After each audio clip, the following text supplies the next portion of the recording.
Qonuniyatda otaning ayoliga bo'lgan behurmat munosabati yoki qo'pol munosabatlari farzandning dunyoqarashida albatta iz qoldiradi va yomon tushunchalarni paydo qiladi.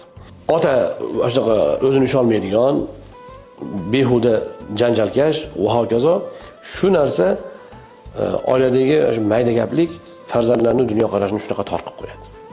Ota-onaning inoqligini ko'rish bor-u, bola uchun eng katta motivatsiya shu.